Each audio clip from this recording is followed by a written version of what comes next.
Roja TV. Assalamualaikum warahmatullahi wabarakatuh. Innal hamdalillah hamdan katsiran thayyiban barakan fihi kama yuhibbu rabbuna wa yarda. Asyhadu an la ilaha illallah wahdahu la syarikalah wa asyhadu anna Muhammadan abduhu wa rasuluhu amma ba'du. Ikhwatal Islam a'azakumullah, para pemirsa dan pendengar Roja dimanapun Anda berada, semoga Allah Subhanahu wa taala merahmati kita semua.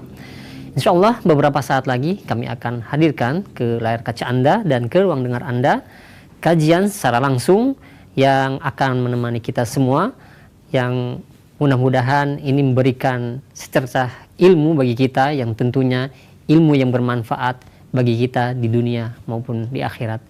Dan kami ucapkan selamat menyimak, semoga bermanfaat.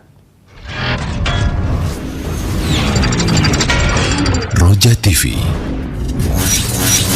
saluran tilawah Al-Quran dan kajian Islam.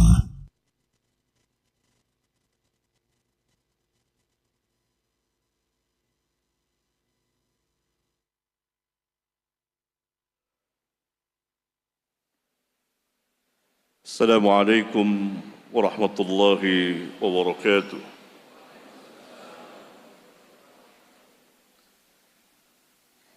Innal hamdalillah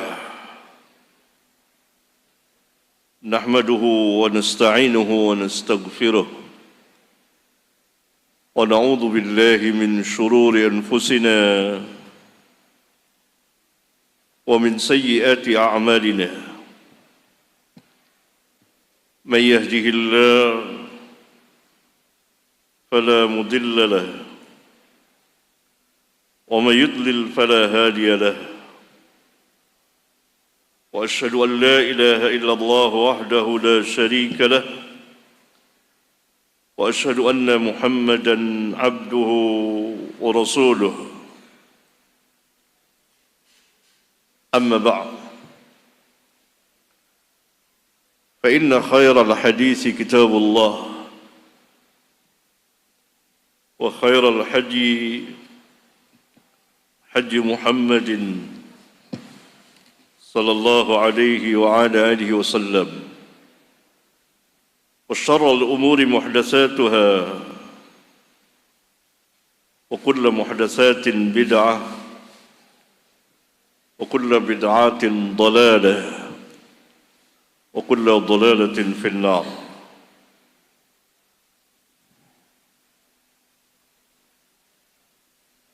Saudara-saudara, ikhwan dan akhwat yang saya muliakan, kita masih di dalam pembahasan mengenai ilmu. Yang dimaksud adalah ilmu syar'i, ilmu din, ilmu agama.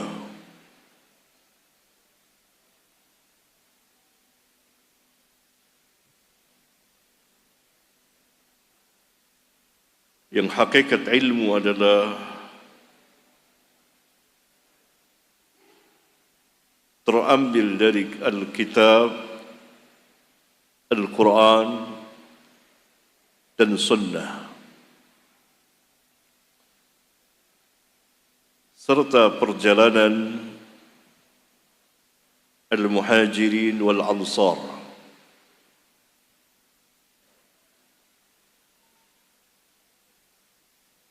Dan kita akan memasuki bab yang ke-23 dari kitab ilmu yang saya susun dengan judul bab Nabi SAW telah mengajarkan umatnya agar berdoa memohon kepada Allah ilmu yang bermanfaat dan berlindung kepada Allah dari ilmu yang tidak bermanfaat.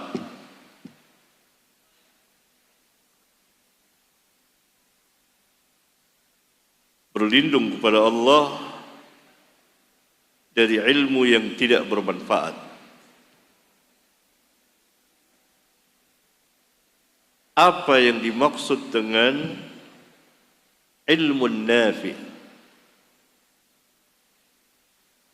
Saya pernah menjelaskannya pada pertemuan pertama atau kedua.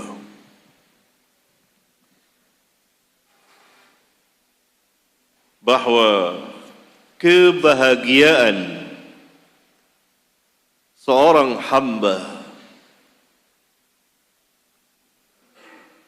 ketika dia memiliki ilmu nafi' dan beramal dengan amal saleh.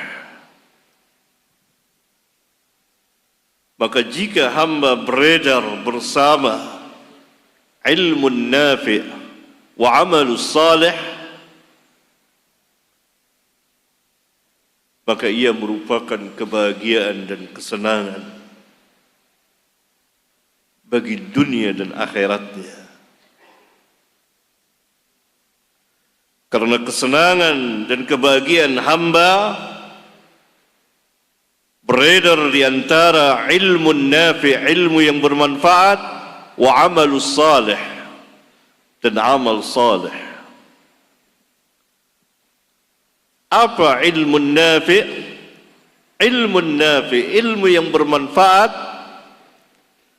yang Nabi SAW menganjurkan umatnya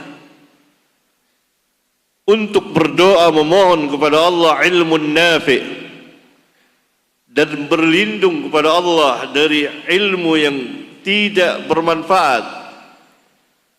Dan beliau sallallahu alaihi wasallam pun mencontohkan dengan perbuatannya berdoa kepada Allah memohon agar diberikan ilmu nafi'. Ilmu nafi' adalah ilmu yang terambil dari Alkitab dan Sunnah.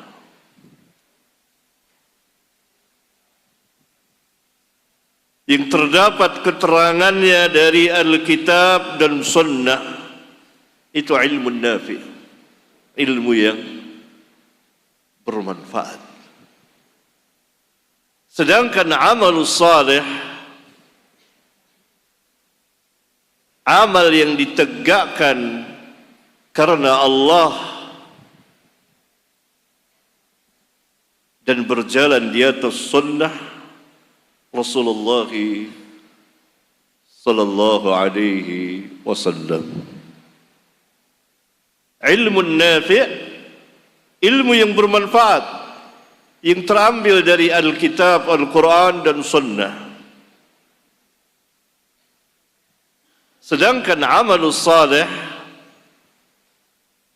amal yang ditegakkan lillah karena Allah, dan dalam mengerjakannya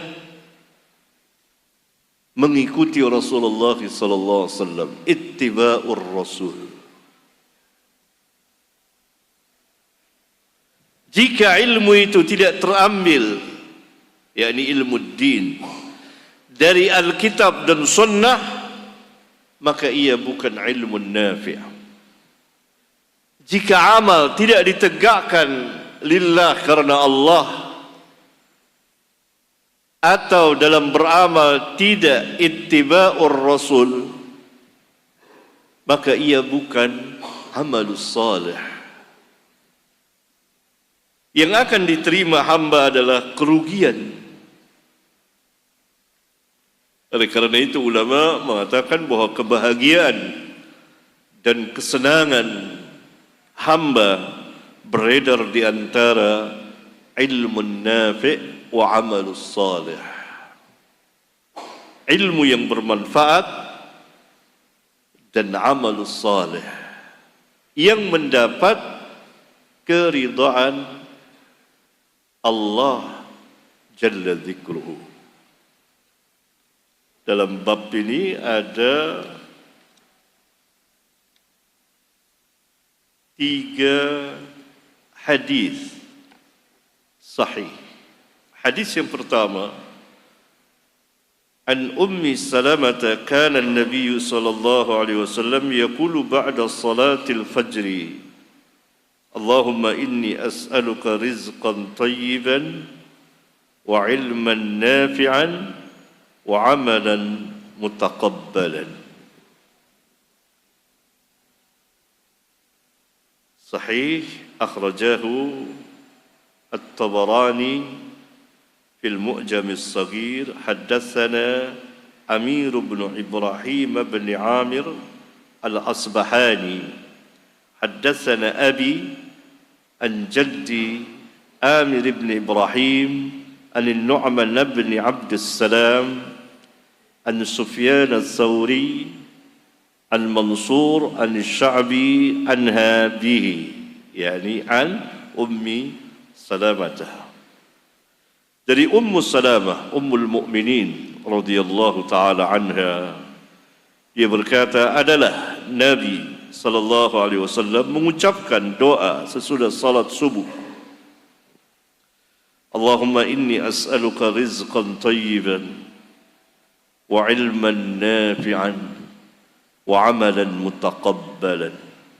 Ya Allah, aku minta kepadamu rizki yang baik, yakni yang halal, dan ilmu yang bermanfaat, serta amal yang diterima. Ilmu yang bermanfaat tadi yang berjalan di atas hidayah dan nur cahaya Al-Quran dan Sunnah. Amal yang diterima, amal yang ditegakkan lillah, karena Allah, dan dalam rangka ittiba'ur Rasul. Ini hadis sahih. Saya jelaskan di takhrijnya, dikeluarkan oleh Imam Tabrani di dalam kitabnya Al-Mu'jamus Saghir, jilid sekian, halaman sekian, dan seterusnya dengan sanadnya. Dan sanad hadis ini sahih. Kemudian ada jalan yang lain dari Ummi Salamah, kana yaqulu idza shalla subha hina yusallimu, anna an-nabiy sallallahu alaihi wasallam kana yaqulu idza shalla subha hina yusallimu, Allahumma inni as'aluka ilman nafi'an wa rizqan tayyiban wa amalan mutaqabbalan. Dari Ummu Salamah, dia berkata bahwasanya Nabi sallallahu alaihi wasallam mengucapkan doa apabila beliau telah selesai dari salat subuh sesudah salam, Allahumma inni as'aluka ilman nafi'an wa rizqan tayyiban wa amalan mutaqabbalan. Sanadnya dhaif, tetapi hadisnya sah karena ada jalan sanad yang sebelumnya. Itu hadis pertama. Hadis yang kedua, an Jabirin qala qala Rasulullah sallallahu alaihi wasallam, sallallahu ilman nafi'an wa ta'awwadu billahi min ilmin la yanfa'. Hasan, rawahu Ibnu Majah wa Ibnu Abi Syaibah fil Musannaf. Dari Jabir bin Abdullah, dia berkata Rasulullah sallallahu alaihi wasallam pernah bersabda, mintalah kepada Allah ilmu yang bermanfaat dan berlindunglah kepada Allah dari ilmu yang tidak bermanfaat. Nabi sallallahu alaihi wasallam menganjurkan umatnya agar meminta dan memohon kepada Allah ilmu nafi. Kita berdoa, ya Allah, berikanlah kepadaku ilmu yang bermanfaat. Atau dalam bahasa Arab, Allahumma inni as'aluka ilman nafi'an wa a'udzu bika min ilmin la yanfa'. Ya Allah, aku memohon kepadamu ilmu yang bermanfaat dan aku berlindung kepada Allah, kepadamu, dari ilmu yang tidak bermanfaat. Ya, ini hadisnya Hasan, riwayat Ibnu Majah. Kemudian hadis yang ketiga, an Abdullah bin Amr qala kana Rasulullah sallallahu alaihi wasallam yaqulu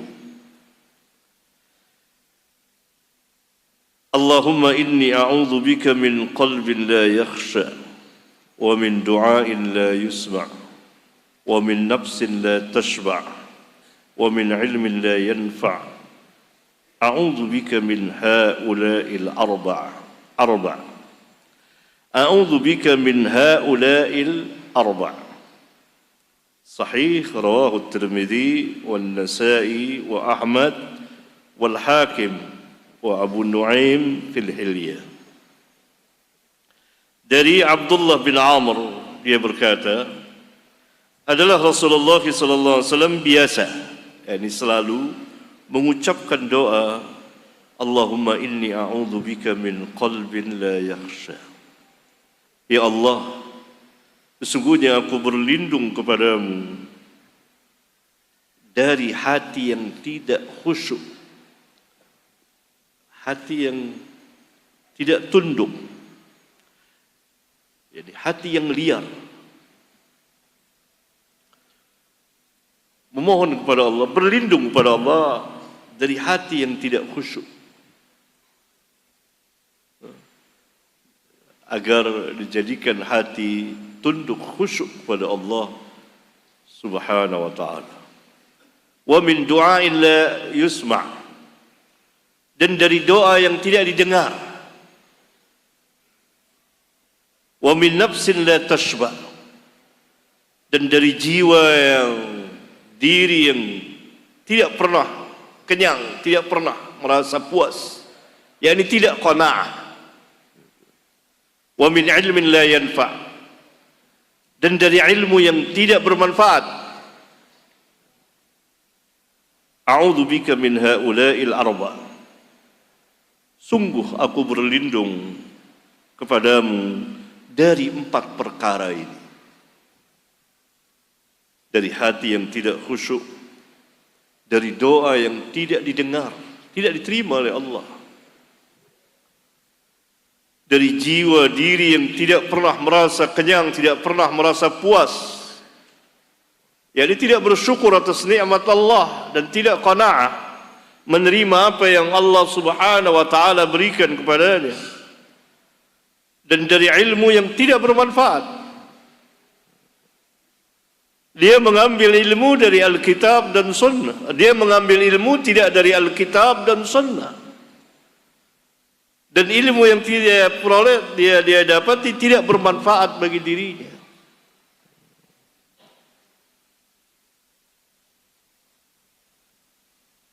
Yakni dia tidak beramal walaupun dia mengambil dari Alkitab dan Sunnah, karena ilmu untuk diamalkan, bukan sekedar untuk diperoleh, ilmu untuk diamalkan. Maka ketika dia memiliki ilmu walaupun dari Alkitab dan Sunnah, tetapi dia tidak mengamalkannya, maka ilmunya tidak bermanfaat bagi dirinya.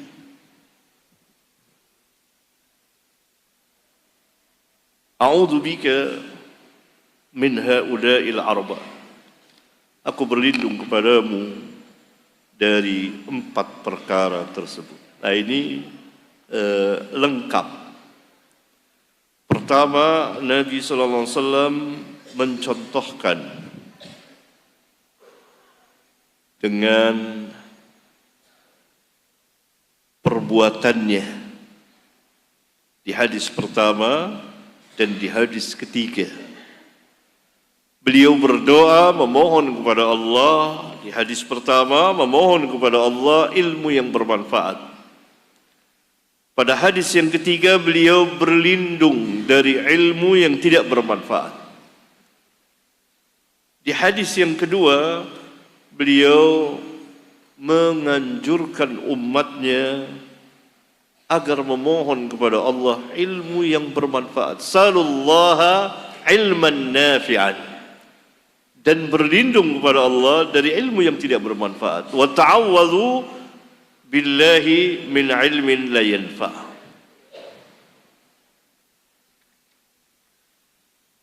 Kemudian bab yang ke-24, keutamaan ilmu yang bermanfaat. Dalam hadis yang sangat terkenal, an Abi Hurairah anna Rasulullah sallallahu alaihi wasallam qala, dari Abu Hurairah bahwa Rasulullah sallallahu alaihi wasallam pernah bersabda, idza mata al-insanu inqata'a anhu 'amaluhu. Apabila manusia mati, maka terputuslah darinya amalnya. Jadi dia tidak bisa beramal lagi. Dia telah mati. Ya. Jadi bagaimana orang meminta kepada orang-orang yang telah mati? Orang yang telah mati tidak bisa berbuat apa lagi. Telah putus seluruh amalnya. Illa min salasatin, kecuali dari 3 perkara yang pernah ia lakukan di dunia dan membuahkan hasil baginya dari dunia sampai ia mati, yaitu illa, kecuali min sadaqatin jariyatin, sedekah jariyah. Sedekah jariyah, jadi yang mengalir terus. Misalnya menginfakkan Al-Quran, kemudian membangun masjid, membangun sekolah, dan seterusnya, yang dapat dimanfaatkan oleh manusia. Yang kedua, aw ilmin yuntafa'u bihi, kalau tidak ada baginya sedekah jariyah, maka ia dapat mengambil bagian dari ilmu yang dimanfaatkan dengannya. Sesudah dia wafat, ilmunya dimanfaatkan oleh manusia, maka terus dia beramal dan mengalir pahala baginya. Ini keutamaan ilmu yang bermanfaat. Au ilmin yuntafa'u bihi, atau ilmu yang diambil manfaatnya oleh manusia. Maka sampai orang itu wafat, seperti para ulama kita yang mendakwakan Islam, mengajarkan Islam, menulis tentang Islam, kemudian dimanfaatkan oleh manusia, maka pahala mengalir kepadanya di kuburnya. Yang ketiga, kalau tidak ada, aw waladin salihin yad'u lahu, atau anak yang saleh yang mendoakannya, mendoakan orang tuanya. Aw waladin salihin yad'u lahu. Ini keutamaan anak yang saleh, anak yang saleh. Seseorang dikatakan saleh apabila hablum minallahnya baik, yakni ia berada di dalam ketakwaan atau melazimkan dirinya di dalam ketakwaan. Itu pertama. Yang kedua, hablum minan nasnya pun baik, maka dikatakan ia saleh atau salihah. Ia baik beribadah, tapi akhlaknya buruk, maka tidak dikatakan atau tidak sempurna dikatakan saleh dan salihah. awaladin salihin yad'u lahu. Keutamaan doa dari anak yang saleh kepada orang tuanya. Dan itu mengalir terus, berjalan terus dan beramal terus di kuburnya. Nah, ini hadis sahih rawahu Muslim wa Abu Dawud wa Tirmidzi wa Nasa'i wa ghairuhum. Riwayat Al-Imam Muslim dan Al-Imam Abu Dawud dan Al-Imam At-Tirmidzi serta Al-Imam An-Nasa'i dan selain mereka hadis sahih. Idza mata al-insanu inqata'a anhu 'amaluhu. Apabila manusia telah mati, maka terputus darinya segala amalnya. Tidak bisa apa-apa lagi, tidak bisa beramal lagi manusia itu kalau sudah mati. Dan ia berhajat kepada doa manusia, khususnya dari waladun salih, anak yang salih. Nah, hadis ini membatalkan orang-orang yang meminta-minta kepada orang-orang yang telah mati, atau mengatakan bahwa orang yang telah mati ini jadi setan, bergentayangan sana kemari itu, tampak di hadapan manusia. Ini semuanya dibatalkan oleh Islam karena dari ajaran animisme. Orang yang telah mati berada di alam barzakh, tidak bisa lagi ke dunia. Orang-orang lihat itu sudah mati, dia jadi ini, lalu dinamakanlah ini setan itu, ada hantu. Itu semua adalah perbuatan syayatin, perbuatan syaitan yang menyamar jadinya dan menakut-nakuti manusia agar manusia takut. Banyaklah dari kita ketakutan. Padahal itu bukan orang yang hidup lalu bangkit lagi bergentayangan ke sana kemari. Itu bukan ajaran Islam. Allah Subhanahu wa taala berfirman dalam surat Al-Mu'minun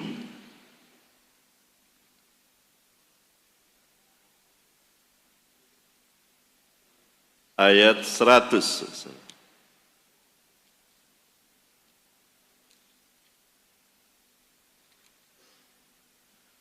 Wa min waraihim barzakhun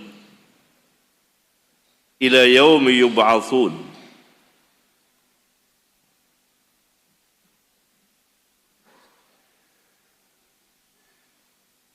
Wa min waraihim barzakhun ila yaumi yub'atsun.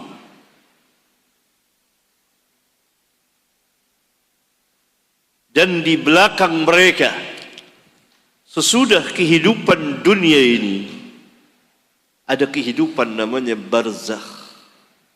Artinya, namanya juga barzakh. Pemisah, pembatas antara satu dengan yang lainnya. Antara dunia dengan akhirat. Dia telah terputus kehidupannya dari kehidupan dunia. Dan sekarang berada di alam barzakh, alam kubur. Salah satu tempat dari tempat-tempat akhirat. Bahkan tempat yang pertama kali dari tempat-tempat akhirat adalah barzakh. Tidak bisa keluar lagi. Ayat ini berkaitan dengan orang-orang yang lalai dalam kehidupan dunia. Dia kufur kepada Allah dan Rasulnya dan tidak percaya akan hari akhir. Sehingga hatta idza jaa ahadahumul mautu ketika datang kematian kepada salah seorang dari mereka, qala, dia berkata, Rabbirji'un, Rabbi, kembalikan aku ke dunia. Untuk apa? La'alli a'malu salihan fima taraktu, agar aku dapat beramal saleh yang pernah aku tinggalkan, agar aku dapat beriman kepadamu, kepada Rasulmu, kepada para Rasulmu, agar aku beriman kepada hari ini, hari kematian, hari berada di alam barzah. Apa kata Allah? Kalla, tidak sekali-kali kamu dapat kembali ke dunia. Lihat ini, jelas. Orang itu mohon kepada Allah agar dapat dikembalikan karena ia menyaksikan sendiri akan kebenaran yang dibawa oleh Rasul, dan ia telah mengkufurinya, dan ia telah kufur, menyesal, tapi penyesalan yang tidak bermanfaat. Kalla innaha kalimatun huwa qailuha, tidak sekali-kali, sesungguhnya ia hanya kalimat, omongan yang ia katakan saja. Itu hanya omongannya, hanya perkataannya.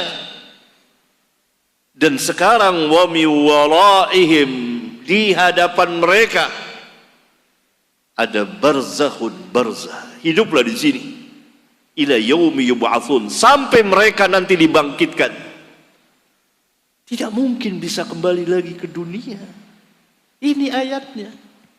Baca ayat ini, surat Al-Mu'minun, dari ayat 99 sampai ayat 100, untuk membatalkan keyakinan-keyakinan itu yang membuat takut, sehingga dari kecil sudah dididik seperti itu. Tidur sendiri saja nggak berani. Itu keyakinan jahiliyah. Syaitan yang bergentayangan dan mengganggu manusia. Baca ayat kursi, baca ayat-ayat Allah, baca surat Al-Baqarah. Rasulullah SAW bersabda, la taj'alu buyutakum maqabir, jangan kamu jadikan rumah kamu kuburan. Inna syaitana yanfiru minal baiti alladhi tuqra'u fihi suratul Baqarah. Sesungguhnya syaitan lari dari rumah yang dibacakan di dalam rumah itu surat Al-Baqarah. Hadis sahih riwayat Al-Imam Muslim. Berarti rumah yang di dalamnya tidak dibacakan ayat-ayat Allah, Nabi katakan kuburan. Menunjukkan bahwa kuburan bukan tempat membaca ayat-ayat Allah. Perhatikan itu. Demikian juga hadis ini membatalkan keyakinan-keyakinan itu. Karena manusia apabila telah mati, inqata'a anhu amaluhu, terputus seluruh amalnya kecuali 3 dari amalnya yang pernah ia lakukan di dunia: sedekah jariyah, ilmu yang bermanfaat yang kemudian dimanfaatkan oleh manusia setelah dia mati, maka mengalir di kuburnya seakan-akan dia beramal terus, atau anak yang saleh yang mendoakannya, mengalir di kuburnya. Ini kebesaran tentang ilmu yang bermanfaat.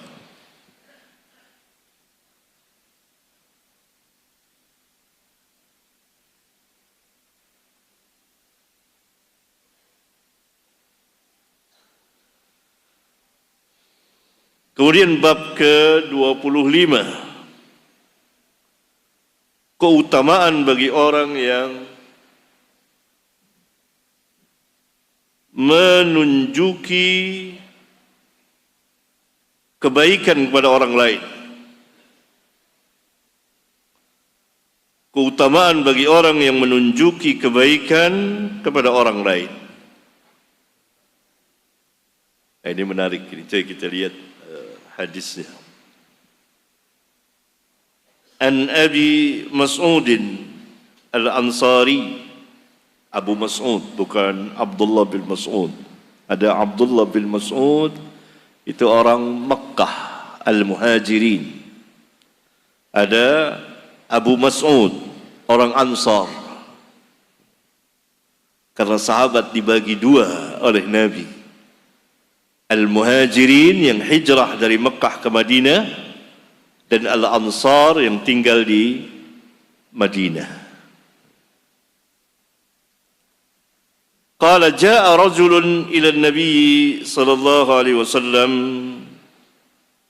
faqala inni ubdi abdi fahmilni faqala ma indi. Dari Abu Mas'ud Al-Ansari, namanya Uqbah bin Amr, dia berkata, seorang laki-laki pernah datang kepada Nabi sallallahu alaihi wasallam. Dia berkata, sesungguhnya aku tidak punya bekal kendaraan untuk membawaku, yakni dalam mau berperang, ya. Maka bawalah aku, tumpangilah aku, atau berikanlah kepadaku kendaraan. Beliau menjawab, aku tidak punya. Jadi Nabi sallallahu alaihi wasallam menjawab tidak punya. Faqala rajulun, maka seseorang berkata, ya Rasulullah, ana adulluhu ala man yahmiluhu. Faqala Rasulullah sallallahu alaihi wasallam, man dalla ala khairin falahu mislu ajri fa'ilihi. Sahih, rawahu Muslim wa Abu Dawud wa Tirmidzi wa ghairuhum. Berkata seseorang, ini seorang laki-laki berkata, setelah mendengar Rasulullah SAW mengatakan, ma indi, saya tidak punya kendaraan untuk mengangkutmu, membawamu. Lalu seorang mengatakan, wahai Rasulullah, aku akan menunjukinya kepada orang yang akan membawanya. Yang akan membawanya. Maka Rasulullah SAW bersabda, barang siapa yang menunjuki kepada kebaikan. Karena orang ini menunjuki kebaikan. Ada orang yang mempunyai kelebihan kendaraan dan dia akan memberikannya atau menumpanginya. Itu menunjuki kepada kebaikan. Maka baginya pahala seperti pahala orang yang melakukannya, yang mengerjakannya. Man dalla ala khairin falahu mislu ajri fa'ilihi. Itu menunjuki kendaraan. Begitu juga itu menunjuki, sini ada pengajian sunnah, silakan, itu menunjuki kepada kebaikan. Kalau orang itu datang, maka orang yang menunjuki itu masuk ke dalam hadis ini, man dalla ala khairin falahu mislu ajri fa'ilihi. Kemudian secara khusus hadis yang lain, bahwa Nabi SAW pernah bersabda kepada Ali bin Abi Thalib pada perang Khaybar. Perang Khaybar, perang antara Nabi SAW bersama para sahabat dengan orang-orang Yahudi yang menguasai negeri atau kota Khaybar dan ada bentengnya. Orang-orang Yahudi setelah terusir atau diusir oleh Rasulullah SAW dari Madinah, ketika mereka berkhianat, ketika mereka berkhianat. Maka diusir oleh Nabi sallallahu alaihi wasallam. Sebagian atau sebagian besar mereka singgah atau bertempat tinggal di Khaybar. Nah, pada tahun ke-7 Hijriyah, Nabi sallallahu alaihi wasallam berkehendak memerangi mereka karena Yahudi adalah Yahudi. Dan Nabi SAW pernah diberitahukan secara langsung oleh ulama Yahudi, yaitu Abdullah bin Salam yang kemudian masuk Islam dan jadi sahabat khusus, termasuk pembesar sahabat Nabi SAW. Abdullah bin Salam membaca kitab Taurat yang asli yang ada padanya, walaupun Taurat sudah diubah. Orang-orang Yahudi mengubahnya, lafaznya, maknanya dan seterusnya. Abdullah bin Salam radhiyallahu taala anhu mengetahui bahwa Nabi yang datang ini dari Mekah ke Madinah adalah Nabi yang tersebut dalam Taurat dan Injil. Dia tahu. Untuk bertambah yakinnya, maka ketika Nabi SAW baru datang dan terdengar penyeru, orang yang menyeru, dulu belum ada pengeras suara, jadi orang menyeru dengan suara keras, sungguh Rasulullah sallallahu alaihi wasallam telah datang. Rasulullah sallallahu alaihi wasallam telah datang. Maka berbondong-bondonglah masyarakat atau penduduk Madinah menyambut Nabi sallallahu alaihi wa ala alihi wasallam. Ya. Ada riwayat dengan baca Tola'ul Badr, itu lemah riwayatnya. Ya, tidak ada bacaan, semuanya datang melihat Nabi, termasuk Abdullah bin Salam. Abdullah bin Salam radhiyallahu taala anhu melihat wajah Nabi dan dia mengatakan ini wajah muka, bukan muka pembohong. Yani muka seorang Nabi, muka orang yang as-sidqu, benar, kelihatan. Abdullah bin Salam ulama. Maka pertama kali yang didengar oleh Abdullah bin Salam, Nabi SAW bersabda, Absus salam, sebarkanlah salam. Wasilul arham, hubungilah kekeluargaan. Wassallu bil lail wan nasu niyam, tadkhulul jannah bis salam. Wasallu bil laili wan nasu niyamun, tadkhulul jannata bis salam. Salatlah di waktu malam ketika manusia tidur, pasti engkau akan masuk surga dengan selamat. Itu yang pertama kali didengar oleh Abdullah bin Salam. Ini hadis sahih riwayat Imam Tirmidzi kalau saya tidak salah, dan sebagian kitab saya. Kemudian ini di awal hijrah,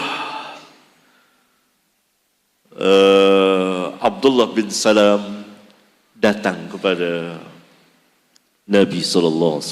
Dia sudah yakin Abdullah bin Salam, tapi untuk meyakini, bertambah keyakinannya, dia mengajukan 3 pertanyaan yang tidak seorang pun mengetahuinya kecuali dia Nabi. Hanya Nabilah yang tahu jawaban 3 perkara ini. Ditanya oleh Abdullah bin Salam. Jibril datang membisikkan kepada Nabi, memberitahukan kepada Nabi. Lalu Nabi menjawab satu persatu. Jadi Abdullah bin Salam, saya akan kemukakan kepadamu 3 pertanyaan. Tidak ada yang tahu kecuali seorang Nabi. Jawabannya tidak ada yang tahu kecuali seorang Nabi. Tanya pertanyaan 1, 2, 3. Lalu Nabi menjawab, Jibril tadi memberitahukan kepada aku. Abdullah bin Salam mengatakan, oh Jibril musuhnya orang Yahudi. Ya. Lalu yani Jibril biasa menurut Yahudi ya, yang dangkal pikirannya, Jibril biasa datang membawa siksa. Dia bedakanlah dengan malaikat Mikail. Mikail. Ya. Musuhin Jibril. Mikail dia cinta orang Yahudi itu. Karena Mikail mendatangkan rahmat dan lain sebagainya. Menurut mereka. Kita tidak membeda-bedakan antara malaikat yang satu dengan yang lain. Semuanya kita imani. Jibril, Mikail, Malakul Maut, Malik dan seterusnya. Beda dengan Yahudi. Sebagaimana juga mereka membeda-bedakan para nabi dan rasul. Oleh karena itu banyaklah orang-orang Yahudi, terutama yang ada di Amerika, namanya Mikail. Ya. Nah, setelah dijawab, Abdullah bin Salam bilang begini, ya Rasulullah, sesungguhnya Yahudi itu kaum yang buhut. Buhutun. Ba-ha-ta. Buhut. Buhut. Buhut adalah pendusta, pembuat dusta. Menyandarkan kedustaan itu kepada orang. Padahal orang itu terbebas dari kebohongan itu. Jahat Yahudi. Sombong. Menolak kebenaran. Karena itu kata Abdullah bin Salam, jangan beritahukan dulu akan keislamanku kepada Yahudi. Tanyakan tentang aku kepada mereka. Maka Rasulullah SAW memanggil orang-orang Yahudi dan bertanya kepada mereka, bagaimana pendapatmu mengenai atau tentang Abdullah bin Salam? Dipuji oleh orang-orang Yahudi setinggi langit. Dia adalah orang yang paling baik di antara kita, paling afdal, paling alim, dan anak orang baik, anak orang yang utama, dan seterusnya.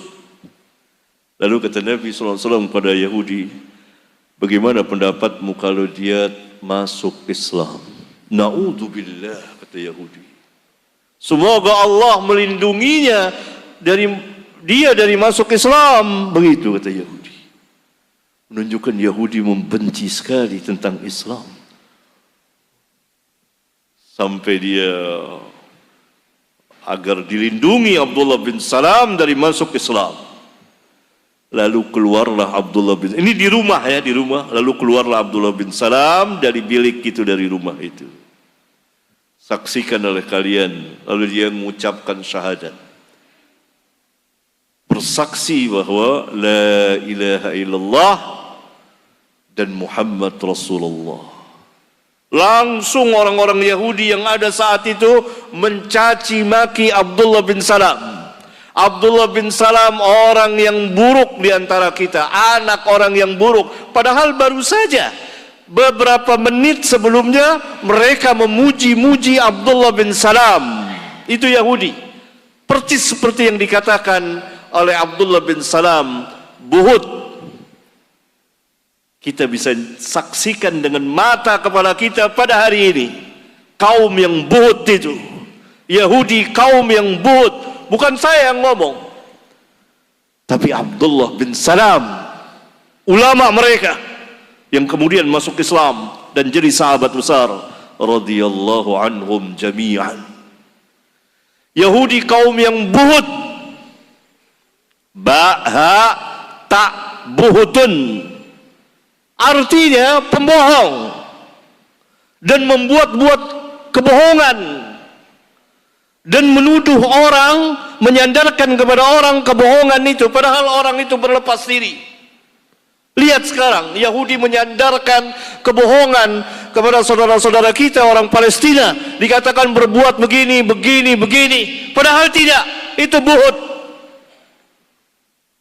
Benarlah apa yang dikatakan Abdullah bin Salam. Dia ulama Yahudi, tahu siapa Yahudi. Ya Rasulullah, sesungguhnya Yahudi itu kaum buhut. Ini hadis sahih, riwayat Bukhari, di kitab sahih dia. Panjang hadisnya tentang pertanyaan seorang ulama Yahudi kepada Nabi SAW. 3 perkara tidak ada yang mengetahuinya kecuali seorang Nabi, dan Nabi SAW menjawabnya, diberitahukan oleh Jibril alaihi salam, alaihi wassalatu wassalam. Dijawab oleh Nabi. Abdullah bin Salam sudah yakin Nabi untuk meyakinkan lagi, benar ini.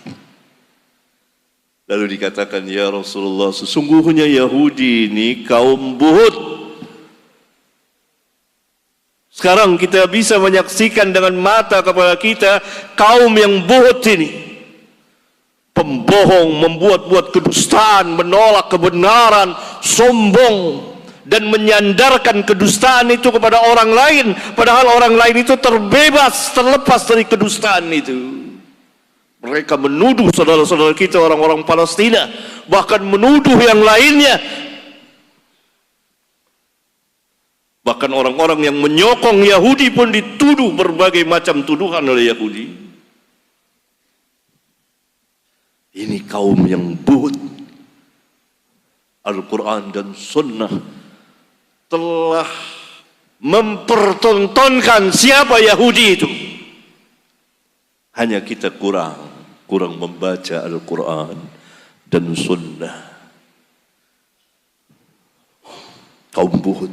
Lalu setelah Yahudi mencaci maki Abdullah bin Salam, apa kata Abdullah bin Salam pada Rasulullah? Ini yang saya khawatirkan kan kepada Rasul. Ini, lihat. Jadi dia caci maki saya padahal baru beberapa menit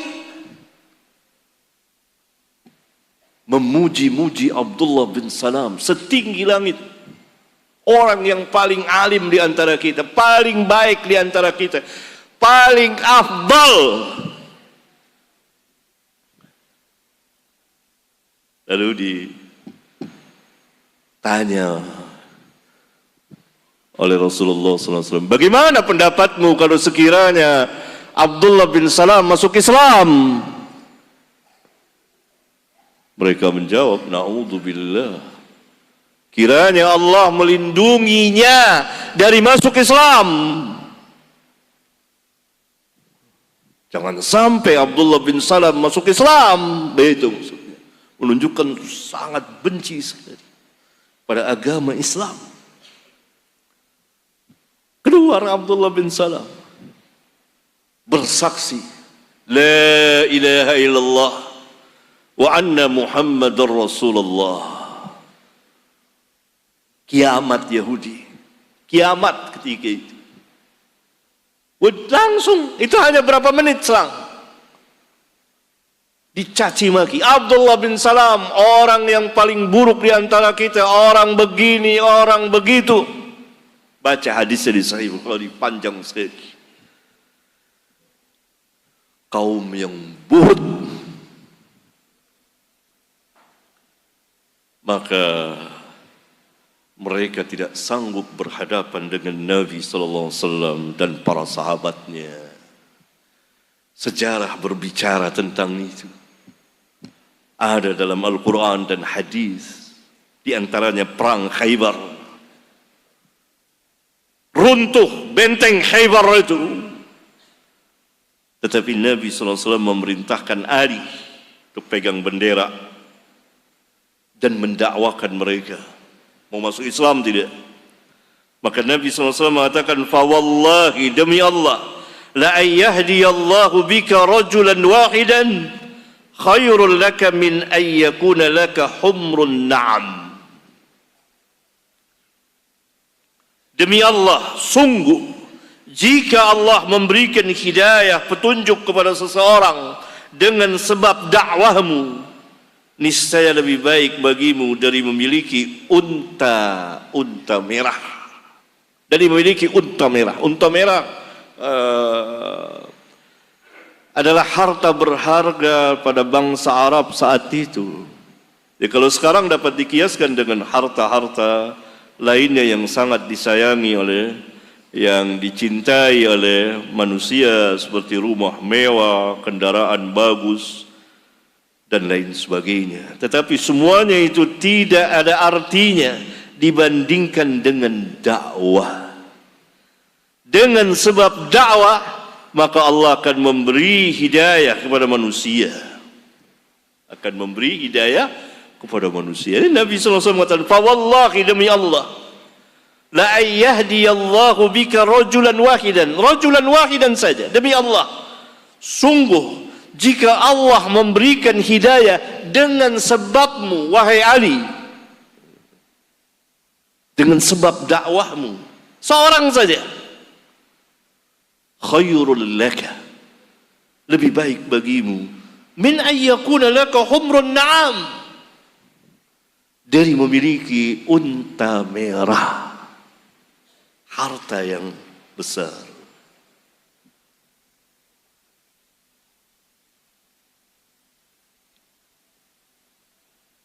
Kita istirahat dulu, nanti kita akan sambung lagi. Walhamdulillahi Rabbil Alamin.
Alhamdulillah, hamdan katsiran tayyiban mubarakan fih, kama yuhibbu rabbuna wa yarda. Wa sallallahu wa sallama ala an-nabiyyi rahmah wa ala alihi wa ashabihi wa man tabi'ahum bi ihsanin ila yaumiddin, wa ba'd.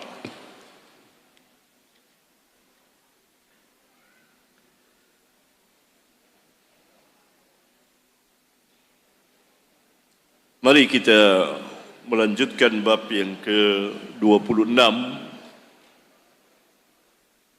Apa yang diperoleh oleh orang yang menghidupkan sunnah hasanah, sunnah yang baik,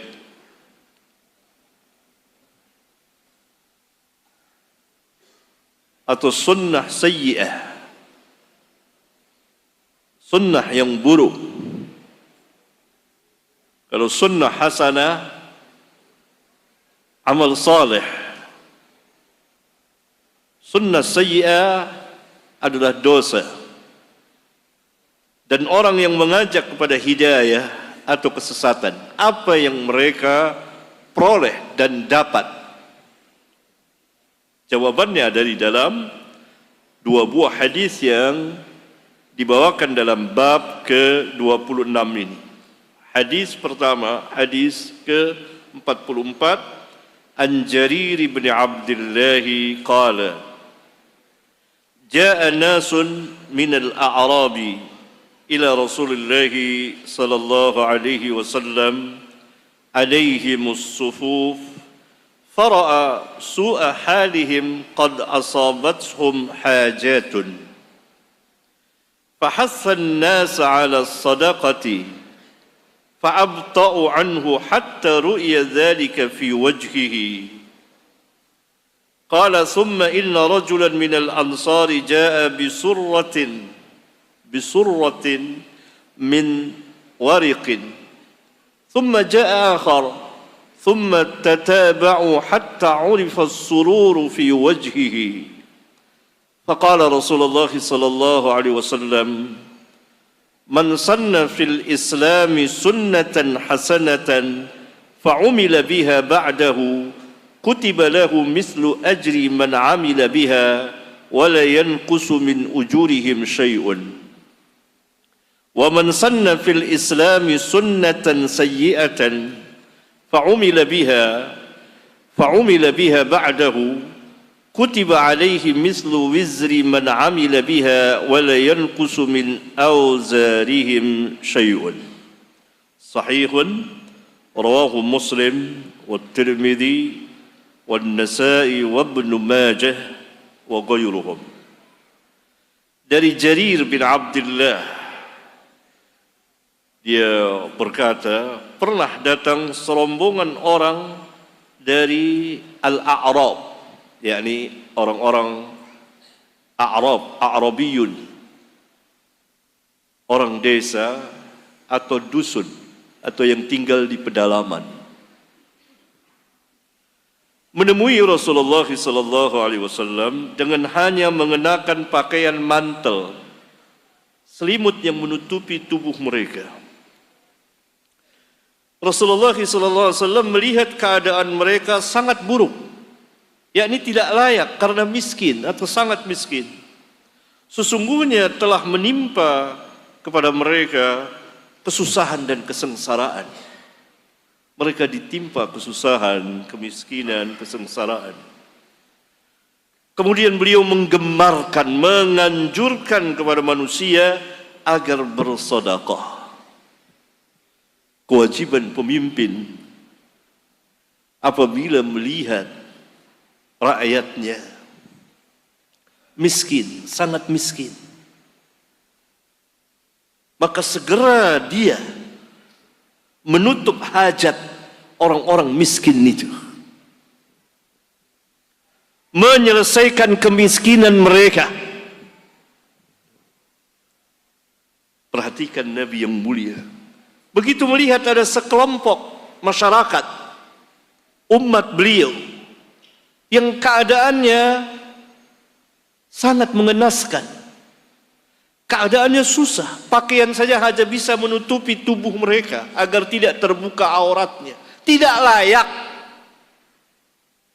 Maka segera beliau tidak tunda-tunda lagi, menggemarkan agar bersedekah kepada mereka, menutupi hajat mereka, menyelesaikan kemiskinan mereka, karena tidak boleh ada orang yang susah seperti ini. Nah, ini tentu kewajiban para pemimpin, baik pemimpin umum di suatu negeri atau pemimpin di kota-kota, di daerah-daerah, di wilayah-wilayah. Jika ia melihat sebagian kelompok masyarakatnya seperti ini, maka ia harus menutup hajat mereka segera, tidak boleh ditunda. Menyelesaikan kemiskinan bagi rakyat. Perhatikan Nabi yang mulia. Beliau menggemarkan, tetapi mereka lambat mengerjakannya. Mungkin tidak atau kurang paham atau terlambat, hingga terlihat pada wajah beliau perasaan tidak suka atau tidak senang. Lihat, sahabat terlambat saja dalam bersedekah ini untuk saat ini. Karena kemiskinan yang ada pada mereka ini, sekelompok mereka harus diselesaikan segera. Jangan sampai mereka hidup tidak layak seperti ini. Terlambat para sahabat berubah wajah. Berubah wajah Rasulullah SAW. Tidak suka. Berkata Jarir, kemudian datanglah seorang laki-laki dari kaum Ansar membawa sekeranjang uang perak. Karena dulu uangnya uang logam. Kalau kita setumpuk uang kertas. Datang dia yang pertama kali, lalu datang yang lain mengikutinya, membawa sedekahnya. Kemudian berturut-turut mereka datang membawa sedekah mereka, mengikuti orang Ansar yang pertama kali bersedekah, membawa sepundi uang perak, sampai terlihat kegembiraan pada wajah beliau Nabi sallallahu alaihi wasallam. Maka beliau bersabda, barang siapa yang membuat, maknanya menghidupkan sunnah hasanah di dalam Islam, kemudian diamalkan, yakni diikuti orang sesudahnya, niscaya ditulis baginya pahala seperti atau sebanyak pahala orang-orang yang mengamalkannya, yakni mengikutinya, dengan tidak dikurangi sedikit pun dari pahala-pahala mereka. Akan tetapi barang siapa yang membuat menghidupkan sunnah sayyi'ah di dalam Islam, kemudian diamalkan, diikuti oleh orang sesudahnya, niscaya ditulis baginya dosa seperti atau sebanyak dosa orang-orang yang mengamalkannya, mengikutinya, dengan tidak dikurangi sedikit pun dari dosa-dosa mereka. Apa maksud sabda Nabi sallallahu alaihi wasallam? Man sanna sunnatan fil Islam, man sanna sunnatan hasanatan fil Islam, man sanna sunnatan sayyi'atan fil Islam. Apa maknanya saya terangkan di sini. Perhatikan faedah. Pertama, makna barang siapa yang membuat menghidupkan sunnah hasanah di dalam Islam, man sanna sunnatan hasanatan fil Islam, ialah mengamalkan dengan menghidupkan sunnah atau sebagian dari ajaran Islam, dari perintah Allah dan Rasulnya yang telah ditinggalkan atau tidak dikerjakan lagi oleh manusia, atau manusia berlambat-lambat mengerjakannya, atau dengan kata lain ajaran itu telah mati atau hampir mati karena ditinggalkan oleh manusia, kemudian ia mengamalkannya dan menghidupkannya, sehingga perbuatannya itu dalam mengamalkan sunnah diikuti dan diamalkan oleh manusia, maka ia telah membuat sunnah hasanah, yaitu menghidupkan kembali sunnah Nabi SAW yang telah ditinggalkan oleh manusia. Hal yang demikian dapat kita ketahui dengan jelas dan terang dari sababul wurudil hadis, sebab-sebab datangnya hadis, seperti perbuatan Ansar dalam hadis yang mulia ini. Maka dialah orang yang pertama kali mengamalkannya, kemudian perbuatannya itu diikuti oleh orang banyak. Maka ketika itu Nabi SAW bersabda, man sanna sunnatan hasanatan fil Islam. Jadi bukan membuat ajaran baru, man sanna sunnatan hasanatan fil Islam, bukan. Tetapi tetap berada dalam ajaran Islam, dan ajaran itu telah ditinggalkan oleh manusia. Maka ia bangkit mengamalkannya, mendakwahkannya, menghidupkannya.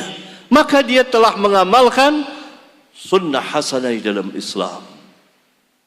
Demikian juga sunnah sayyi'ah, perbuatan maksiat telah ditinggalkan oleh manusia, lalu tampil seseorang menghidupkannya dan diikuti oleh manusia lain. maka dia berdosa dan menanggung dosa-dosa orang yang mengikutinya. Misalnya orang sudah tidak berjudi lagi, sudah hilang perjudian, kemudian dia tampil menghidupkan perjudian itu, sehingga perjudian jadi marak lagi. Banyak orang yang melakukannya dengan sebab dia. Maka dia berdosa menghidupkan satu maksiat yang telah mati, yang telah ditinggalkan dan diikuti oleh banyak orang, dan dia menanggung dosa orang-orang itu sebanyak orang yang mengikutinya. Begitu juga dengan amal saleh. Ketika seseorang menghidupkannya, mendakwahkannya, menampakkannya, melahirkannya, sehingga dengan sebabnya manusia jadi mengerjakan dan diikuti oleh manusia dalam mengamalkan amalan Islam itu, maka dia berpahala dan mendapat pahala sebanyak orang yang mengikutinya. Ini maknanya, bukan membuat ajaran baru yang tidak ada dalam Islam atau yang kita kenal dengan bid'ah hasanah. Tidak ada. Ini dia hadisnya. Demikian juga hadis yang kedua, sama.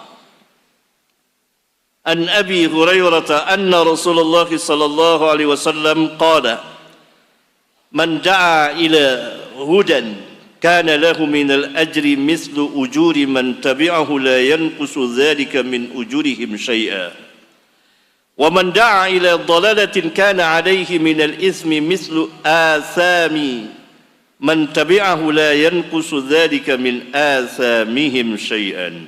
Sahihun rawahu Muslim wa Tirmidzi wa Abu Dawud wa ghairuhum.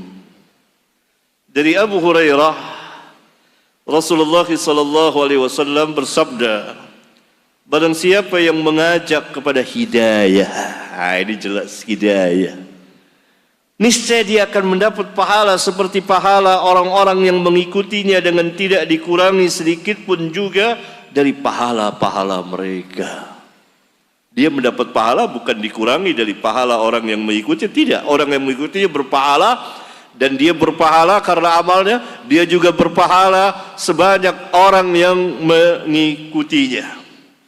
Dan barang siapa mengajak kepada kesesatan, niscaya dia akan mendapat dosa seperti dosa orang-orang yang mengikutinya dengan tidak dikurangi sedikit pun juga dari dosa-dosa mereka. Kedua hadis tadi sahih, riwayat Al-Imam Muslim.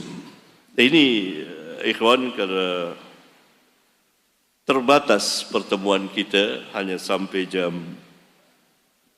11, maka untuk selanjutnya saya akan menjawab sebagian dari pertanyaan yang saudara-saudara tanyakan kepada saya. Sampai di sini, walhamdulillah rabbil alamin.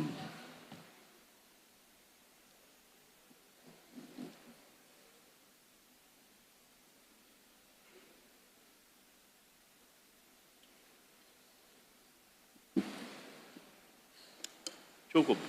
Hah? Nggak bisa dijawab lagi. Banyak, ya?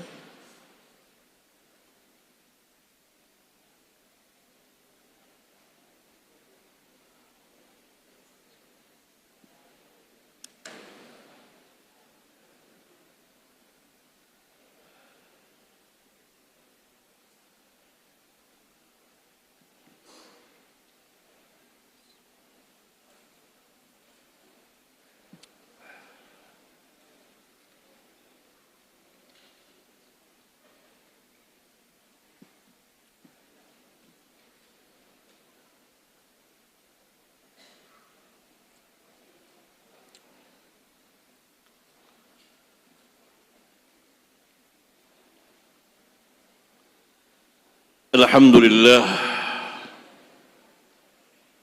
حمدا كثيرا طيبا مباركا فيه كما يحب ربنا ويرضى، وصلى الله وسلم على النبي الكريم وعلى آله وأصحابه wa man tabi'ahum bi ihsan ila yaumiddin wa ba'd. Di antara pertanyaan, Ustaz, apa yang dimaksud jin qarin? Yani syaitan jin qarin.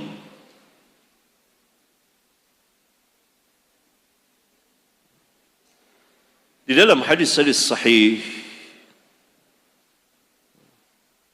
dijelaskan bahwa Nabi SAW bersabda, tidak seorang pun di antara kamu melainkan ada qarin dari jin atau syaitan dan dari malaikat. Qarin yang selalu menyertainya. Yang dari jin memerintahkan yang buruk, yang dari malaikat memerintahkan yang baik. Itu qarin, dan itu hak. Karena Nabi SAW menegaskan seperti itu. Sampai beliau ditanya, juga engkau ya Rasulullah? Iya. Tetapi ia telah masuk Islam. Dalam riwayat yang lain dikatakan bahwa dia telah masuk Islam, atau dia tidak sanggup terhadap Rasulullah sallallahu alaihi wasallam. Jadi qarin itu ada hak. Berdasarkan hadisnya banyak sekali, riwayat Muslim dan lain sebagainya, sahih riwayatnya. Qarin. Tidak seorang pun dari kita, sampai Rasulullah SAW pun, tetapi syaitan itu tidak sanggup mengganggu Rasulullah. Sebagian ulama, karena di situ ada lafaz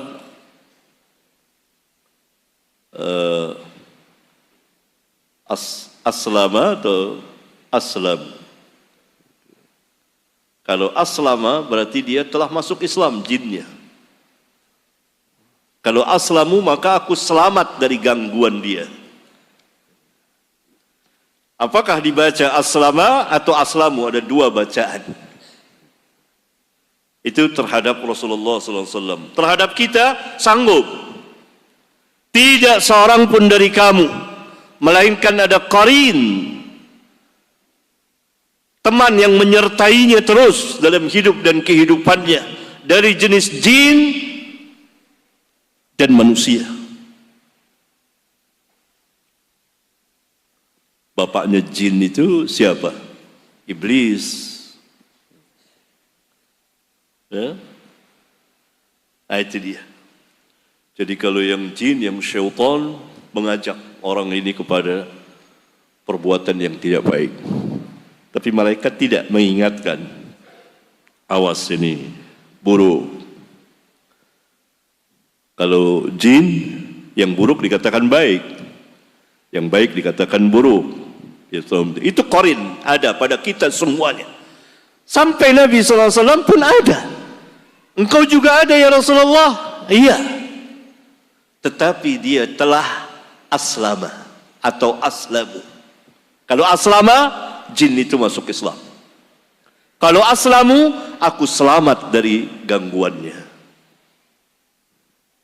Jadi semuanya, semua manusia ada qarin.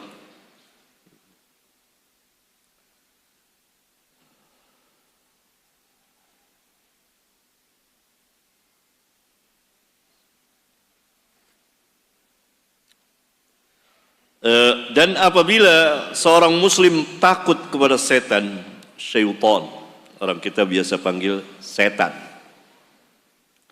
apa termasuk menyekutukan Allah? Takutnya bagaimana? Kalau takutnya tidak sampai ta'abbudiyah, melakukan peribadatan, menghambakan kepada diri kepada syaitan, maka dia haram saja. Atau begini, kalau takutnya takut tabi'iyah, karena manusia memiliki tabiat takut, tidak sampai membawa kepada yang haram, maka tidak haram. Tetapi jangan diikuti terus. Nanti dia akan masuk ke dalam sesuatu yang haram, bahkan penghambaan. Nabi SAW telah mengajarkan baca ayat Al-Quran, baca ayat kursi. Dan Nabi SAW sebelum turun surat Al-Falaq An-Nas biasa berlindung dari jin dengan doa-doa. Begitu turun surat Al-Falaq dan An-Nas, beliau mencukupi membaca 2 surat itu. Kita baca 2 surat itu, berlindung dari jin dan syaitan. Dan ketakutan itu jangan diikuti terus. Khawatir kita masuk ke dalam yang haram. Dan lebih lagi tingkatan yang kedua, dalam peribadatan, jadi menjadi beribadah, ta'abbudiyah, mengadakan peribadatan kepada syaitan, menghambakan diri kepada syaitan. Nah, yang kedua ini masuk ke dalam kesyirikan. Misalnya syaitan mengajarkan kepadanya sihir. Ilmu sihir luas.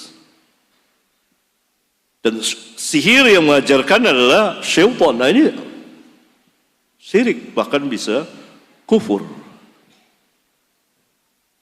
Syaitan mengajarkan ilmu nujum. Syaitan mengajarkan kepadanya berita-berita gaib. Dia jadi kahin atau arraf. Kahin atau arraf adalah orang yang mengaku mengetahui perkara gaib, apa yang akan terjadi pada seseorang dan pada masyarakat. Besok akan terjadi ini pada orang ini, begini. Ini kahin, dan dia dapat berita dari jin dan syaitan yang mencuri pendengaran di alam langit sana.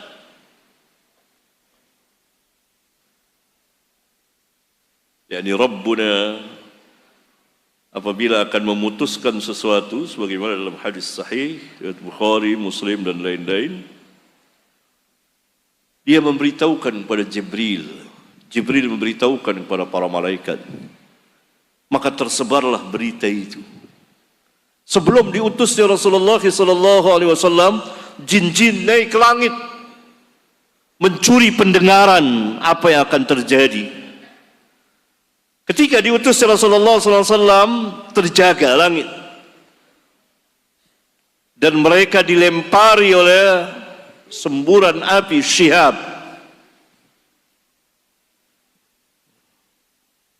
Sehingga tidak mudah bagi mereka untuk naik ke atas mencuri-curi pendengaran. Kadang-kadang dapat dan turun.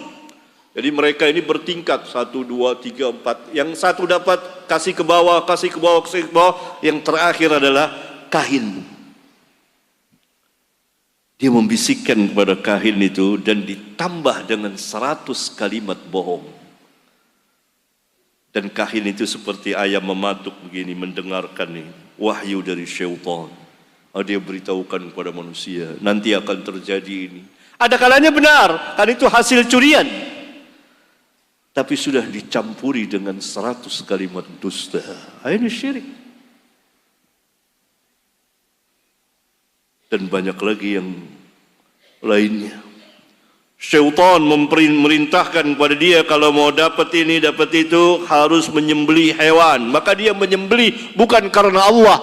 Ini syirik, syirkul akbar. Dan seterusnya dimainkan oleh para syayatin. Ya, kalau mau melewati satu jalan, satu lembah, dia berlindung kepada jin. Yang membuat jin semakin sombong.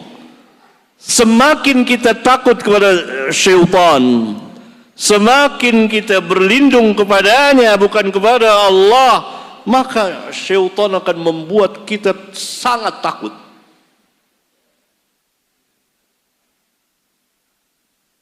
Oleh karena itu, kesimpulannya, pertama, kalau ketakutan itu sekali waktu datang, dan takut itu takut tabiat. Seorang akan melewati satu jalan, di situ ada anjing. Anjing besar, dia takut. Itu tabi'iyah. Takut digonggong dan diserang. Itu tabi'iyah, tabiat. Kalau takutnya seperti ini, maka jangan sampai dia melakukan sesuatu yang haram. Tapi harus dia melakukan sesuatu yang sunnah, berlindung kepada Allah. A'udzu billahi minasyaitonir rajim. A'udzu billahi as-sami'il 'alim minasyaitonir rajim min hamzihi wa nafthihi wa nafthihi. Min hamzihi wa nafthihi wa nafthihi, berlindung dari kegilaan syaitan, dari ajakan syaitan, dari syair-syairnya syaitan. Atau baca ayat kursi. Ayat kursi. Dan itu syaitan sendiri yang memberitahukan. Dan itu salah satu bacaan ketika akan tidur. Nah, kalau terjadi ketakutan kita demikian, berarti kita masuk ke dalam sunnah dan berpahala. Tetapi ketika datang ketakutan kita membaca sesuatu yang tidak sunnah dan berlindung kepada jin, maka kita menjadi haram dan bisa masuk ke dalam kesyirikan nantinya. Nah, paham situ ya? Kalau takut wajar, ada tabi'iyah. Tapi takut ini kita arahkan kemana? Sangat takut dia itu. Itu karena kaum kita sudah terbiasa dari kecil dididik seperti itu. Awas di situ angker. Awas jangan ini, awas jangan itu. Kemudian beredar di masyarakat syaitan-syaitan, oh si fulan gentayangan menjadi ini dan menjadi itu. Dia berikanlah nama-nama. Nah, itu sebetulnya syaitan. Orangnya sudah mati. Tidak mungkin bisa bangkit lagi. Syaitan yang menyamar, mengganggu, sehingga beredarlah keyakinan seperti itu.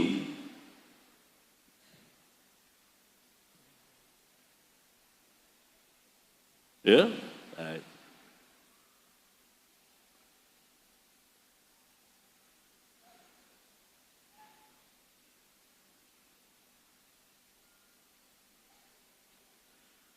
Assalamualaikum warahmatullahi wabarakatuh. Waalaikumsalam warahmatullahi wabarakatuh. Ustaz mengatakan kalau ilmu nafi adalah ilmu yang berasal dari Al-Quran dan As-Sunnah. Lalu bagaimana dengan orang yang menuntut ilmu kedokteran yang berasal dari Barat yang notabene-nya orang kafir? Lalu apakah kedokteran termasuk ilmu nafi? Rasulullah SAW bersabda, khairun nas anfa'uhum linnas. Tadi saya sudah berbicara di awal bahwa yang ilmu, kita bicara ilmu, yang dimaksud ilmu syar'i, ilmu din. Tidak ada sangkut pautnya dengan ilmu dunia. Karena yang disebut di sini ilmu yang disebut dalam Alkitab dan Sunnah ilmu din. Ya, sebut ilmu din. Ilmu din yang bermanfaat terambil dari Alkitab dan Sunnah. Kalau diikuti dari awal itu paham. Nah, masuknya pertanyaan ini kepada pembagian ilmu. Sudah saya jelaskan di pertemuan pertama atau kedua. Atau pertama dan kedua. Bahwa ilmu di dalam agama ada dua. Ilmu yang fardu ain dan ilmu yang fardu kifayah.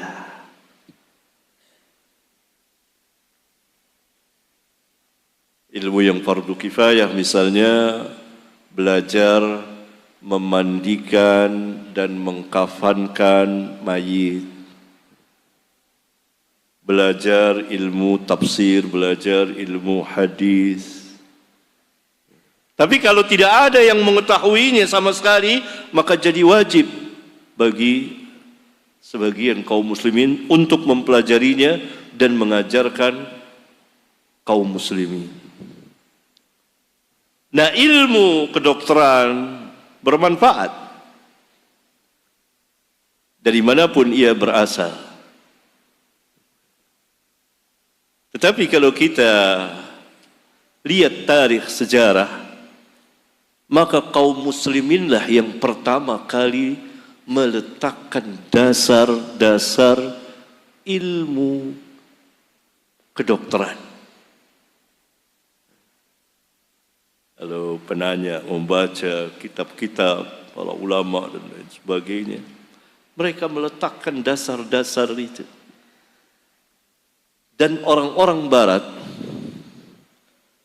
sampai abad ke-berapa masih mengandalkan kitab-kitab atau sebagian kitab kaum muslimin yang berbicara tentang kedokteran.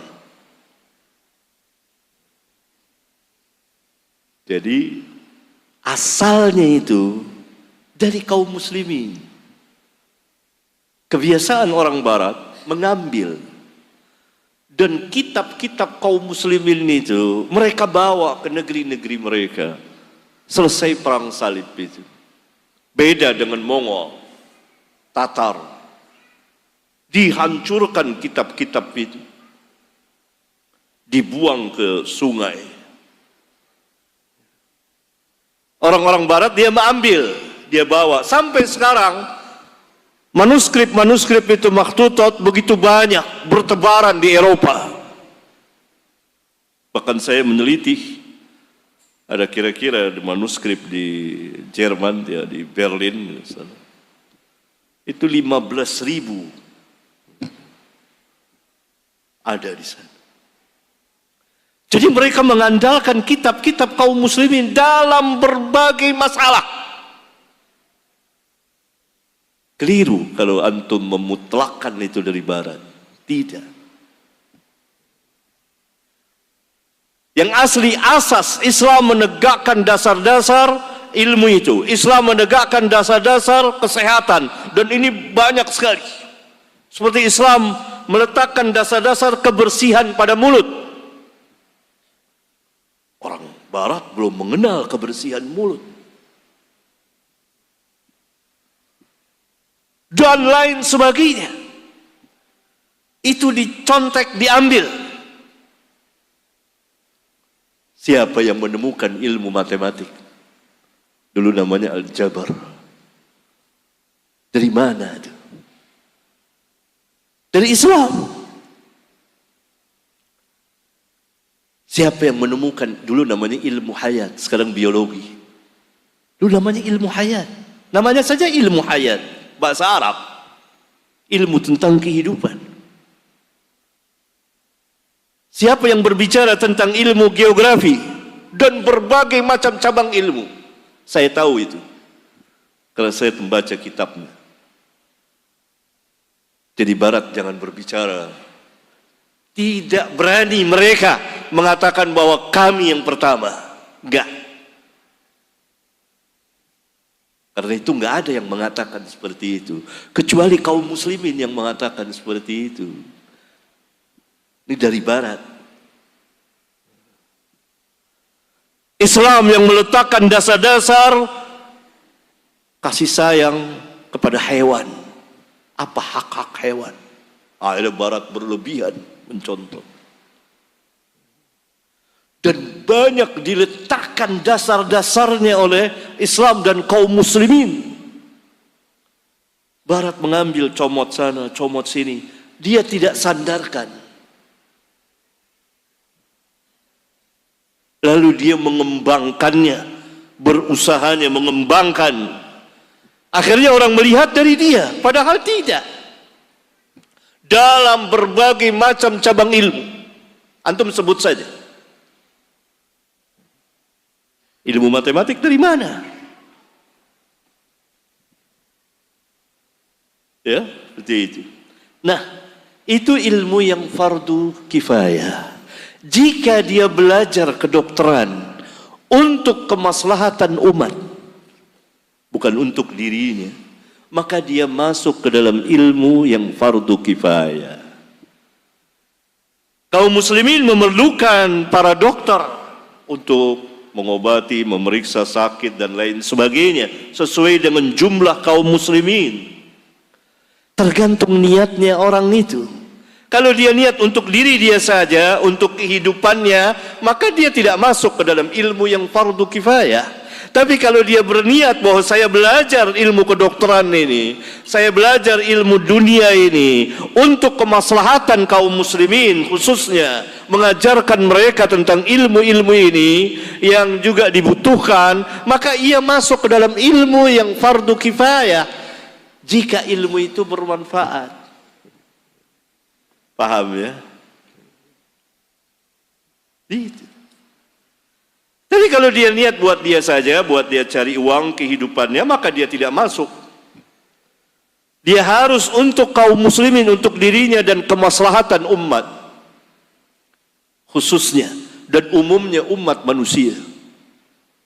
Dia jadi seorang dokter, dia jadi seorang ini, dia jadi seorang ini. Ilmu-ilmu keduniaan yang bermanfaat untuk kemaslahatan umum, khususnya kaum muslimin, maka dia masuk ke dalam ilmu fardu kifayah dan dia berpahala insyaallah ta'ala. Karena ilmu-ilmu yang dunia bisa dilihat kemanfaatannya dengan jelas bermanfaat atau tidak. Ilmu kedokteran jelas bermanfaat, tapi dia bukan ilmu yang fardu ain. Dia masuk bagian ilmu yang fardu kifayah yang dibutuhkan, dihajati oleh kaum muslimin. Seberapa jauh kaum muslimin berhajat kepadanya dilihat dari jumlahnya. Jika kekurangan para dokter, maka orang-orang harus belajar ilmu itu. Untuk apa? Kemaslahatan umat manusia, khususnya kaum muslimin. Maka masuklah dia ke dalam mempelajari ilmu yang fardu kifayah. Tapi orang-orang yang mempelajari ini, dia harus belajar ilmu yang fardu ain. Apa ilmu yang fardu ain? Sudah saya jelaskan panjang lebar. Pertama, ilmu tentang keimanan kepada Allah dan yang berkaitan dengannya. Ilmu tentang tauhid dan yang menjadi lawan bagi tauhid, yaitu syirik. Yang kedua,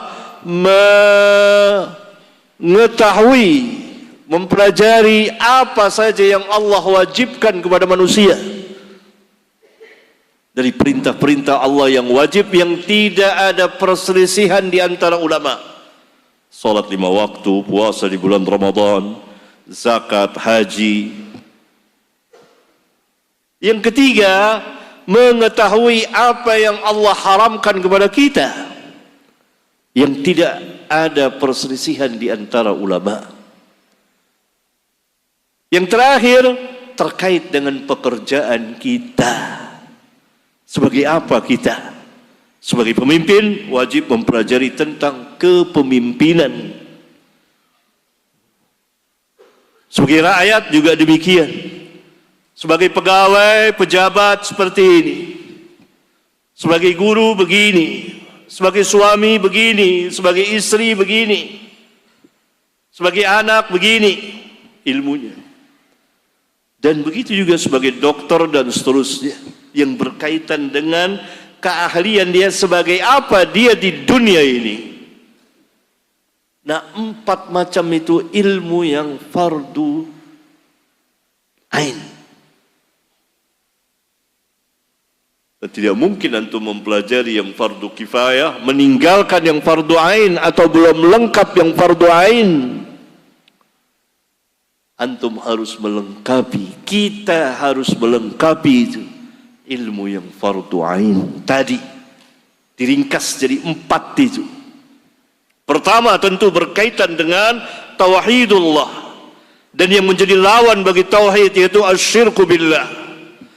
Sehingga kita menjadi hamba Allah yang mentauhidkannya dengan menghambakan diri kepada Allah secara mutlak. Yang kedua, kita tahu apa yang Allah perintahkan kepada kita yang wajib. Yang ketiga, kita tahu apa yang Allah haramkan kepada kita. Misalnya wanita apa saja yang diharamkan Allah kita menikahinya, kita menikahinya ada. Dan mana yang halal. Begitu. Sebagai seorang suami nanti, kadang-kadang rumah tangga itu terjadi perceraian dan ada talak. Bagaimana dia mentalak istrinya? Dia harus tahu, pelajari. Ada orang mentalak istrinya sedang haid, jahil, dimarahi oleh Nabi SAW. Ibnu Umar radhiyallahu taala anhuma pernah mentalak istrinya dalam keadaan haid. Marah Nabi, suruh kembali lagi dia sampai istrinya suci, nanti berhaid lagi dan suci lagi, bersih, baru dia talak. Berarti mentalak istri harus wajib dalam keadaan istri suci dari haid, tidak berhaid, dan belum disenggamahi. Itu harus tahu suami. Sewaktu-waktu rumah tangga, walaupun kita tidak harapkan, tapi perceraian tetap ada. Berapa banyak suami tidak tahu tentang masalah itu. Itu ilmu yang fardhu ain, karena dia telah menjadi suami. Serampangan dia talak istrinya. Baru semalam dia bersetubuh dengan istrinya, pagi ditalak. Gak boleh. Harus istri bersih dari haid dan sebelum terjadi hubungan suami istri. Sebab kalau sudah terjadi hubungan suami istri, ditalak, qadar Allah istri itu hamil, suami akan curiga, ini bukan anak saya, kan saya sudah talak. Disyaratkan bersih dari haid dan belum disenggami. Bagaimana kalau sedang hamil? Sedang hamil nggak apa-apa, kan sudah nyata anak dia, udah kelihatan hamil, itu anak-anak dia. Nah, yang tidak boleh ketika telah terjadi hubungan intim, besoknya atau paginya atau seminggu belum datang haid lagi, ditalak. Nggak boleh. Khawatir terjadi anak hasil dari hubungan itu. Nah, kalau hamil, suami jadi curiga. Nah, Islam menutup ini. Nah, itu satu macam ilmu itu. Tahu antum nggak? Hah? Ini ilmu itu. Ya, waktunya habis.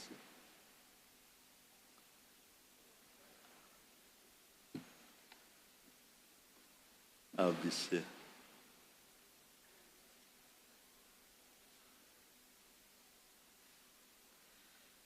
Assalamualaikum warahmatullahi wabarakatuh. Waalaikumsalam warahmatullahi wabarakatuh. Ustaz Abdullah bin Salam, Ustaz koma gitu. Jangan Ustaz Abdullah bin Salam, Abdullah bin Salam Ustaz.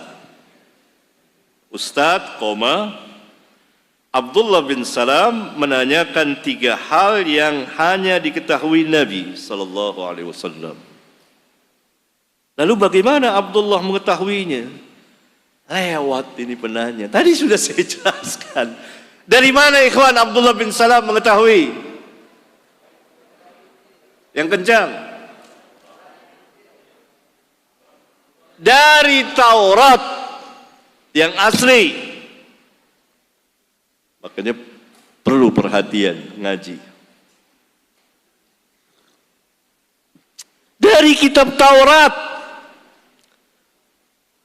yang belum sempat diubah oleh orang-orang Yahudi. Itu dia tahu. menunjukkan Abdullah bin Salam alim, sangat alim terhadap Taurat dan Injil. Tahu dia, ini Nabi yang dijanjikan. Untuk meyakini dia datang, dia lihat benar wajahnya bukan wajah pendusta, dan sabdanya menyejukkan pandangan mata dan hati. Absus salam, sebarkan salam. Karena dengan menyebarkan salam akan timbul apa? Mahabbah, kecintaan sesama muslim. Baik para orang yang kita kenal maupun tidak kita kenal. Wasilul arham, hubungi kekeluargaan. Silaturahim kepada keluarga yang ada hubungan darah dan ikatan pernikahan. Wassallu bil-lail, salatlah di waktu malam. Menggetarkan hati, memberikan kenikmatan tersendiri salat di waktu malam. Wan nasu niyamun, manusia sedang tidur. Tadkhulus salam, tadkhulul jannah bis salam. Pasti kamu akan masuk surga dengan selamat. Menunjukkan ada yang tidak masuk surga, ada yang masuk surga melalui azab. Tahu Abdullah bin Salam, itu dia panggil, dia datang pada Nabi SAW. Dia masuk Islam, dan dia bertanya 3 pertanyaan itu untuk meyakinkan, lebih meyakinkan. Dia tahu bahwa Nabi SAW seorang Nabi dan pasti bisa menjawab. Maka dia katakan, saya akan bertanya 3 pertanyaan yang hanya diketahui oleh seorang Nabi. Para Nabi semuanya tahu. Jawab oleh Rasulullah SAW.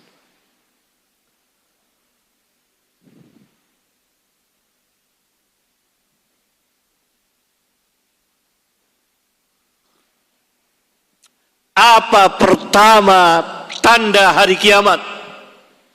Dijawab oleh Nabi.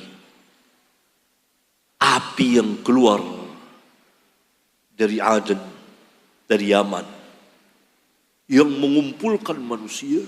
Tersebarlah api itu ke seluruh permukaan bumi, yang manusia lari darinya. Api yang tidak bisa dipadamkan, karena itu dari Allah. Itu pertama kali tanda hari kiamat. Apa yang pertama kali dimakan oleh ahlul jannah? Wah, ini kan sulit. Dijawab oleh Nabi. Pertama kali yang disuguhi, dihidangkan kepada penduduk surga sepotong hati ikan, daging yang paling enak. Tanya lagi. Tanya 3 pertanyaan itu selesai. Pertanyaan ketiga, apa yang mengapa anak itu bisa serupa dengan bapaknya dan bisa serupa dengan ibunya dan keluarga ibunya? Kenapa? Ada 3 tuh, ditanya dulu 3-3-nya. Pertama, apa tanda hari kiamat pertama? Pertanyaan kedua adalah apa yang pertama kali dihidangkan dan dimakan oleh penduduk surga? Pertanyaan yang ketiga, mengapa anak serupa dengan bapak dan anak serupa dengan ibunya dan keluarga ibunya? Kenapa? Kenapa bisa terjadi seperti itu? Ya semuanya takdir Allah. Satu persatu dijawab oleh Rasulullah. Tadi Jibril memberitahukan kepadaku. Tanda hari kiamat yang pertama, api yang muncul dari negeri Yaman, dari Aden, yang mengumpulkan manusia ke tempat mahsyar, dan kemudian api itu tersebar ke barat dan ke timur, maksudnya ke segala penjuru bumi, tidak mungkin dipadamkan. Manusia berlarian darinya. dikumpulkan jadi satu. Hidangan yang pertama kali dihidangkan oleh Allah untuk para penghuni surga dan dia memakannya adalah sepotong dari hati ikan. Ikan itu satu potong daging yang paling enak. Tentu berbeda dengan ikan dunia. Dan yang ketiga, mengapa anak serupa dengan ibunya, dengan bapaknya dan dengan ibunya? Saya sudah menjelaskan ini di kitab Menanti Buah Hati. Apabila seseorang bersetubuh, suami istri melakukan hubungan intim, dan suami airnya mendahului istrinya,